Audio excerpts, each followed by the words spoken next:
안녕하세요. 이주의 책 구독자 여러분, 아나운서 장주희입니다. 한 주의 책 한 권 함께 읽고 있는 이주의 책. 이번 주에 골라본 책은 김재원 아나운서의 엄마의 얼굴이란 책을 골랐습니다. 댓글 주신 분 중에서 수필 읽어주세요 하신 분들이 계셔서 이번 주에 골라봤고요. 아나운서 생활을 마치고서 작가로서의 삶, 그리고 사람들에게 말하기에 대한 또 강의를 하시는 분이죠. 같은 아나운서 직종이어서 그의 글 속에 나오는 스튜디오에서의 어려움들, 그리고 말을 다루는 사람으로서의 마음가짐에 대한 이야기 함께 나눌 수 있었고요. 13살의 엄마를 하늘나라로 보낸 소년의 애도의 슬픔도 함께 공감하며 읽었습니다. 오늘 함께 읽어보죠.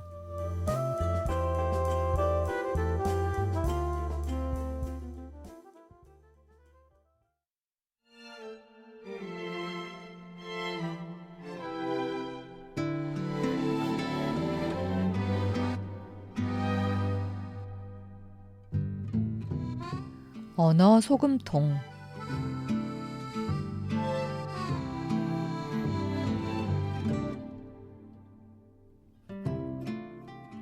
의사가 환자에게 수술 위험도를 설명할 때 생존율 90%라고 하면 대부분 수술을 선택하고 사망률 10%라고 하면 대부분 수술을 선택하지 않는다고 합니다. 그만큼 부정적 표현은 숫자로 위장해도 긍정적 표현을 이길 수 없습니다.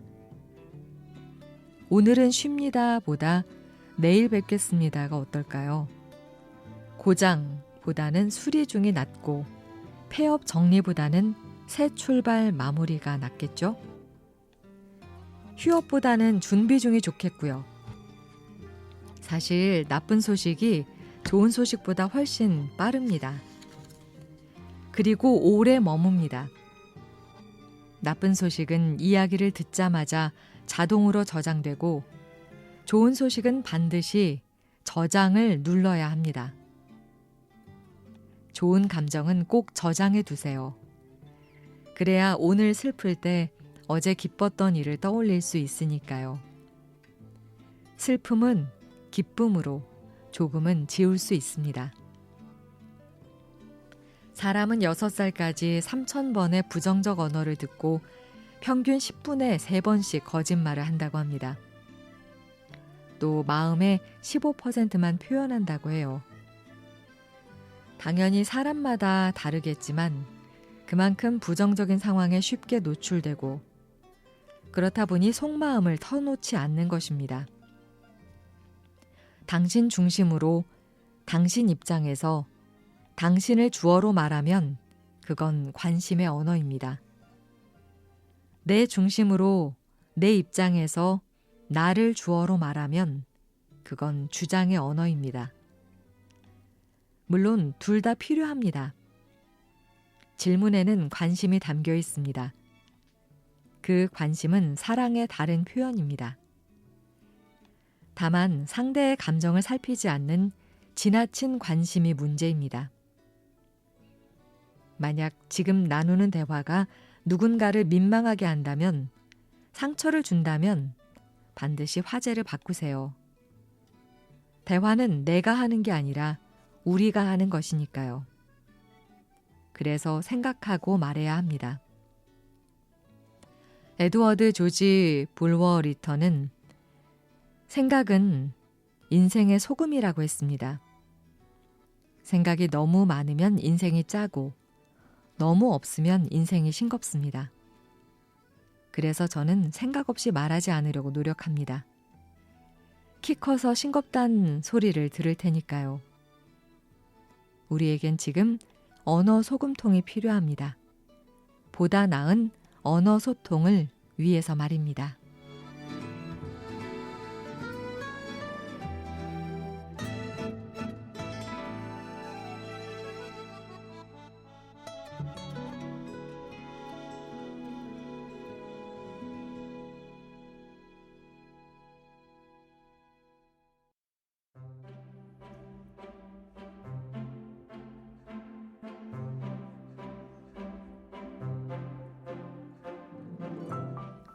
내 마음을 먼저 말하세요.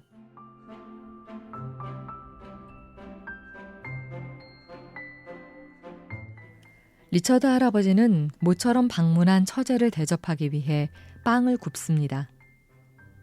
빵 굽는 냄새가 집안을 휘감습니다.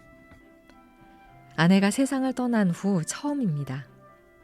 오늘따라 잘 구워졌네요. 기분이 좋습니다. 자, 편히 들어. 바삭하니 잘 구워진 것 같아. 고마워요, 형부. 형부 먼저 드세요. 형부는 빵 속살만 드시죠? 자, 이거. 무슨 소리야, 처제. 난 바삭한 겉을 더 좋아해. 어? 언니 살아계실 때 속살만 드신다고 했던 걸로 기억하는데요. 그땐 그랬지. 언니가 빵 껍질을 워낙 좋아하니까 난 속살만 먹겠다고 했지. 나도 겉이 더 맛있어. 네? 아, 언니는 빵 속을 더 좋아했어요. 형부가 속살이 더 좋다고 하셔서 껍질만 먹은 거예요. 결혼 전에는 속살만 먹었다고요. 부부는 같은 마음입니다. 상대방이 더 좋아하는 걸 먹으라고 내가 좋아하는 걸 포기한 것입니다. 함께 수십 년을 산 부부였지만 서로 좋아하는 걸 양보하다 보니 서로 싫어하는 걸 먹고 살았습니다. 마음을 말하기가 그렇게 힘듭니다. 상대의 마음을 짐작하지 마세요. 상대의 마음이 잘 보이지 않으면 내 마음을 먼저 솔직히 말하세요. 그러면 상대의 마음도 보입니다. 어쩌면 지금 당신의 식탁에서도 이런 일이 벌어지고 있지는 않은지요?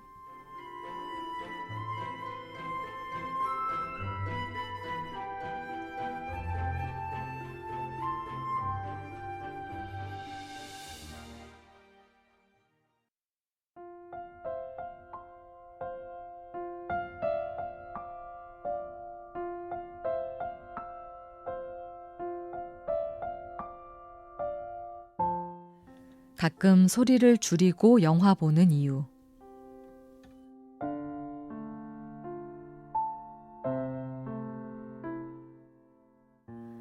가끔 소리를 줄이고 영화를 봅니다. 그러면 놓쳤던 그림들이 보입니다. 때로는 그 그림들이 소리보다 더 크게 말합니다. 귀로 듣는 것보다 더 많은 걸 보고 싶어서 소리를 줄입니다. 소리를 듣다 보면 눈이 봐야 할 것을 못 보기 때문입니다. 소리로 듣기 전에 눈으로 읽고 가슴으로 느끼고 싶습니다. 당신의 말을 잘 들으려고 하다가 당신의 모습을 못 볼까 봐서 걱정입니다. 잘 지내느냐는 질문에 괜찮다고 말하는 당신. 그런 당신의 이마에 근심 어린 주름이 잡혀 있다는 걸 놓칠까 봐서 걱정입니다. 입으로 나오는 언어보다 몸짓이 보여주는 언어가 당신의 진심이라는 사실을 이제야 알았습니다. 경청을 하려면 자기만의 세계에서 벗어나야 한다더군요. 그래야 상대의 표정이 보이고 행동이 보이고 마음이 보인답니다. 저도 그러려고 했습니다만 내 마음에서 벗어나기가 이렇게 힘든 줄 몰랐습니다. 나는 당신의 마음은 뒤로 한 채 내 마음만 보고 있습니다. 그래서 내 말이 앞섭니다. 옛날 어른들은 어떻게 역지사지를 알았을까요?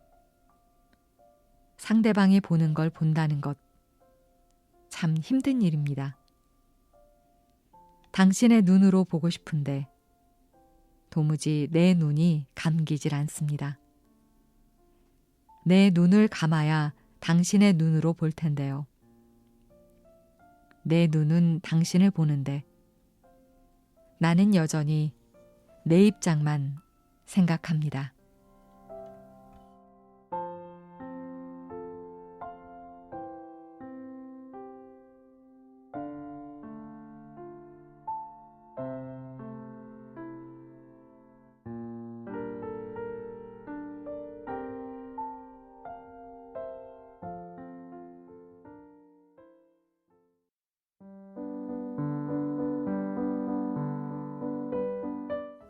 우린 끝까지 가족입니다. 28해를 따로 살다 만난 아내와 태어나면서부터 함께 산 아들은 저와 제법 다릅니다. 저는 무엇이든 마감 시간을 잘 지킵니다. 심지어 마감 사흘 전쯤 마무리해서 보냅니다. 아들은 숙제를 마감 직전 새벽에야 마칩니다. 우리는 화장실 휴지를 걸어두는 것도 치약을 짜는 것도 다릅니다. 아들과 아내는 겉옷을 식탁 의자에 걸어놓습니다. 물론 저는 옷장에 바로 걸죠. 저는 쉬는 날 책을 읽거나 텔레비전으로 영화를 보거나 글을 씁니다. 하지만 아내와 아들에겐 무조건 누워야 쉬는 겁니다. 그래도 우리가 닮아서 다행인 건 서로에게 비난의 언어를 던지지 않는 점입니다. 상대방을 존중한다는 의미죠. 저도 제발 나처럼 살아달라고 아내와 아들을 다그치지 않습니다. 심지어 누군가 컵을 깨도 음식을 쏟아도 핀잔을 주지 않고 각자 일어나 깨끗이 치웁니다. 안경을 어디에 두었는지 잊어버려도 함께 찾아줍니다. 집에서 큰 소리 날 일이 별로 없습니다. 편식한다고, 밥을 많이 먹는다고, 늦잠 잔다고 잔소리하는 사람도 없죠. 밥을 같이 먹는 사이, 즉 식구라는 단어는 더 이상 의미가 없습니다. 한 집에 살아도 밥 같이 먹기가 쉽지 않으니까요. 같이 살면서 닮아가는 가족이 있고 같이 살면서 멀어지는 가족이 있습니다. 그러고 보니 다름과 닮음은 글자가 비슷하네요. 무슨 의미가 있어 보이죠? 달라도 너무 달라서 서로 비슷한 구석을 찾다 보니 닮아가는 것 아닐까요? 흔히 부부는 한 화면을 같이 오래 볼 수 있어야 행복하다고 하죠.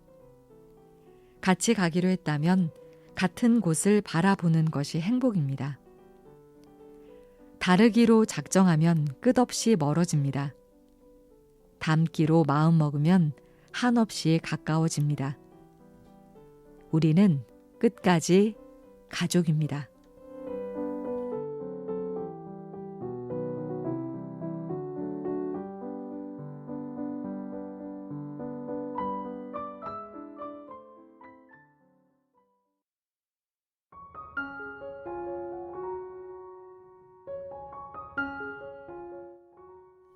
세 가지 용기.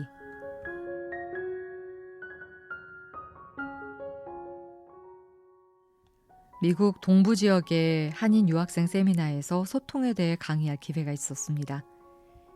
1:1 상담 시간도 가졌는데 어떤 청년이 이런 질문을 하더군요. 저는 악기를 공부합니다. 그런데 무대에만 서면 떨려요. 아나운서님은 떨릴 때 자신을 어떻게 다스리시나요? 저는 이렇게 말했습니다. 저도 간혹 그럴 때가 있습니다. 그럴 경우는 색다른 용기를 끌어옵니다. 그게 떨리는 마음을 가라앉혀 주거든요. 먼저 실수를 해도 되는 용기입니다. 실수나 실패가 두려워 무대에 서지 못한다면 그보다 더 안타까운 일이 어디 있겠어요. 실수해도 괜찮다라고 생각하면 일단 그 무대에는 자신 있게 설 수 있을 겁니다. 실수하면 다음이 없을 거라고요? 아니에요. 제 경험으로 보면 실수해도 다음은 반드시 있습니다. 그리고 숨을 고르며 말을 이었습니다. 다음은 인정받지 못해도 되는 용기입니다. 그런 걱정을 하다 보면 실력 발휘를 못합니다. 인정 욕구는 인간의 본능이지만 지금은 그 본능을 잠재우는 능력이 필요한 시대입니다. 남들이 다 좇는 인정보다 내가 선택한 최선이라는 가치를 가슴에 품으세요. 최선은 최고가 아닐 수 있지만 최고만큼 아름답습니다. 저는 그 청년의 눈을 바라보며 세 번째 용기에 대해 말했습니다. 끝으로 평범해도 되는 용기입니다. 음악하는 분들은 늘 최고가 되어야 한다는 강박이 있다고 들었어요. 당연하죠. 성공이 인생을 좌우하니까요. 그런데 작은 실패가 충분히 쌓여야 성공할 수 있다면 그 성공의 길목에는 반드시 평범이라는 정류장도 실패라는 정류장도 있지 않을까요? 설령 종착역이 평범이라고 해도 불행한 인생은 아닙니다. 우리는 대부분 평범이라는 역에 머물러도 행복해 하니까요. 성공에 집착하기보다 그냥 음악을 즐기셨으면 좋겠습니다. 첫 인상부터 경쟁에 지쳐 보이던 그 청년은 무척 흡족한 표정을 지으며 돌아갔습니다. 오히려 제게 많은 숙제를 남긴 채 말입니다. 청년들에게 불안한 시대를 물려줬다는 죄책감을 느낄 때마다 그 청년이 떠오릅니다.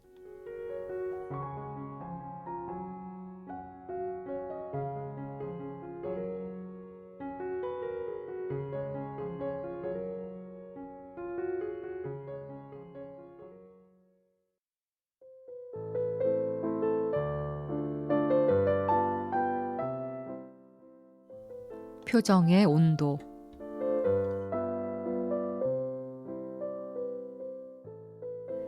표정에는 온도가 있습니다. 온화하고 따뜻한 표정이 있고 춥고 냉정한 표정이 있습니다. 지나치게 웃음이 많은 좀 덥게 느껴지는 표정도 있고요.